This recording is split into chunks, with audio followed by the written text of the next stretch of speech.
शक्ति यादव जी, नंबर तो इनके पास है, हाँ, बिल पास करा लेंगे। ठीक बात कह रहे हैं, ठीक बात कह रहे हैं आप उमेश पटेल जी कह रहे हैं। एक शक्ति यादव जी, नंबर इनके पास है, बिल ये पास करा लेंगे।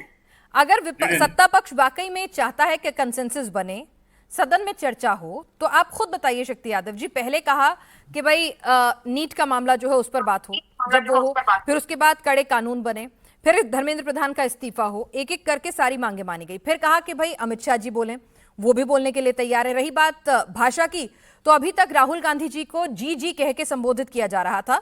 जब उन्होंने अमित शाह जी के लिए जिस भाषा का प्रयोग किया है ना, गुब्बारे से हवा निकल गई, जो तमाम चीजें कही हैं, तो उसके बाद वो अपने लिए कैसी मर्यादित भाषा की उम्मीद रखते हैं, है ना? जैसा बोओगे वही तो काटोगे। नहीं, सबसे बड़ा सवाल है कि पार्लियामेंट के अंदर में अगर चलानी है लोकसभा को, पार्लियामेंट को, तो सत्ता पक्ष की भी जिम्मेदारी है, विपक्ष की, लेकिन सबसे बड़ी जिम्मेदारी सत्ता प्रतिष्ठानों को होती है कि विपक्ष को विश्वास मिले। आप विदेशी अंशदान विनियमन जो अधिनियम लाना चाहते हो या फिर प्रसीमन बिल लाना चाहते हो, लेकिन उससे पहले जो मौजूद सवाल है, जो जंतर मंतर पर जो हुआ, जो बिहार में AK-47 चला, ये पूरा देश ने देखा, जो गोलियां बर्बरतापूर्ण करवाई हुई आंदोलनकारियों पर, वो देश आंदोलित था, वो युवा थे, उनको आपने क्या क्या कहा। तो बोला तो अमित शाह जी चर्चा के लिए तैयार हैं। एक मिनट शक्ति यादव जी, मुझे फैक्ट चेक देखिए, जनता के बीच में गलत इंफॉर्मेशन नहीं जानी चाहिए। क्या सत्ता पक्ष ने नहीं कहा कि एक बार नहीं, अलग अलग प्लेटफॉर्म से कि हम चर्चा के लिए तैयार हैं, हम जवाब देने के लिए तैयार हैं, गृह मंत्री ही बोलेंगे, लेकिन आप भी बैठिए, हंगामा मत कीजिए। तो अब इसमें किसकी गलती है? त्यागी जैसा नहीं, बता दीजिए। त्यागी जी सुनने को तैयार है, पूरा देश भी सुनने को तैयार है। गतिरोध को समझना पड़ेगा। पहली थी कि भाई अब पार्लियामेंट के अंदर में गृह मंत्री जी इन सवालों पर आकर के उत्तर दें कि अगर वो गोलियां किसने चलाई, किससे चला, किसके कहने पे चला। इन सवालों का जवाब कई दिनों से गतिरोध अगर लगातार कायम है, तो पहला बनता है कर्तव्य सत्ता प्रतिष्ठानों का किस गतिरोध को समाप्त हम पहले ही कर ले। आप अगर कह रहे हैं कि हम जवाब देने के लिए तैयार हैं, तो आपको जवाब देनी चाहिए। तो सदन तो चलने दीजिए सर, जवाब तो वहीं देंगे ना, सोशल मीडिया प्लेटफॉर्म पर बयान रिकॉर्ड करके तो नहीं देंगे ना। जिस बिल को आप पार्लियामेंट के पटल पर रख करके जिस पे पहले चर्चा करना चाहते हैं, जो चर्चा पहले होनी है, गतिरोध के मानकों को समझना पड़ेगा त्यागी जी। कई दिनों से गतिरोध है, कोई आज तो नहीं हुआ कि आपको चर्चा करने की जरूरत पड़ गई। चलिए, आपके दबाव में सही वो मान तो गए, अब तो काम होने दीजिए, पीठ थपथपा लीजिए। अभी भी तैयार है, बात करो।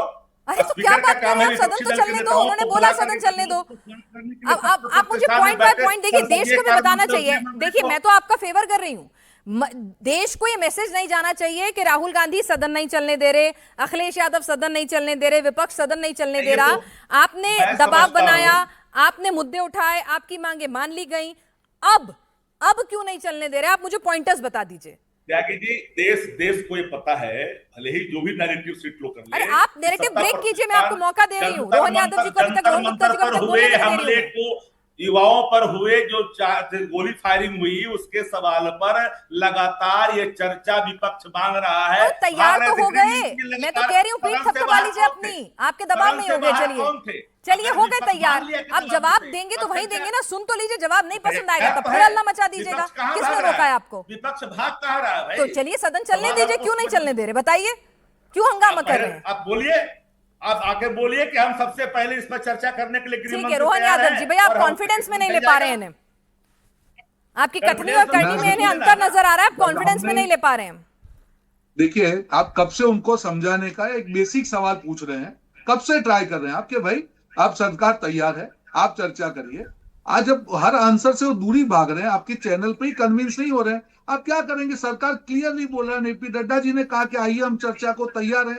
जैसे ही चर्चा की बात करते हैं, दूर रख सकते हैं। ये संसद आपका दफ्तर नहीं है, संसद नियमों के हिसाब से चलता है। आज FCRA बिल पे पिनाजी डिस्कशन था, एक बहुत महत्वपूर्ण बिल है, देश के चल रहा है, तो ये गतिरोध तो पहले गतिरोध आना ही नहीं चाहिए था ना। एक सेकंड, शक्ति यादव जी, वो आपके बीच में नहीं बोले तो उम्मीद करेंगे कि आप भी उसी मैच्योरिटी का परिचय दें और एक अच्छी डिबेट करें। जी, FCRA बिल पे विपक्ष का क्या, जो भी उनका तुष्टीकरण हो, जो भी उनकी मानसिकता हो, क्या रवैया है, पूरे देश को मालूम है। आज उन्होंने क्या किया कि अगर आज संसद में जाएंगे तो क्योंकि FCRA बिजनेस आवर्स में टेबल है, हमको जवाब देना पड़ेगा। उनके पास कोई लॉजिक है क्या?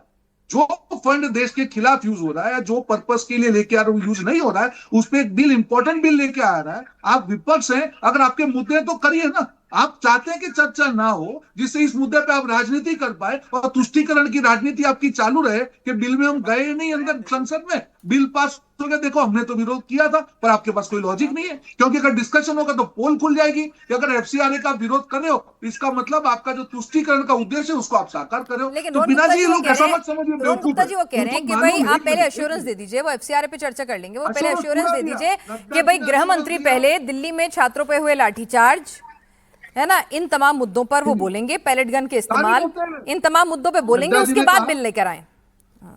वापस मैं बोल रहा हूँ, नड्डा जी से बात हुई, नड्डा जी ने कल कहा, रिजिजू जी ने कहा कि हम चर्चा को तैयार है, गृह मंत्री भी तैयार है। आप क्यों भाग रहे हो भाई साहब? आइए ना, 0 आवर है आपके पास, चर्चा करिए, आप अपने मुद्दे लेके आइए। अगर मुझे पिनाक जी, अगर किसी के भी मुद्दे में दम होगा तो संसद के पटल से दूर क्यों भागेगा? सिंपल सवाल है। ठीक है।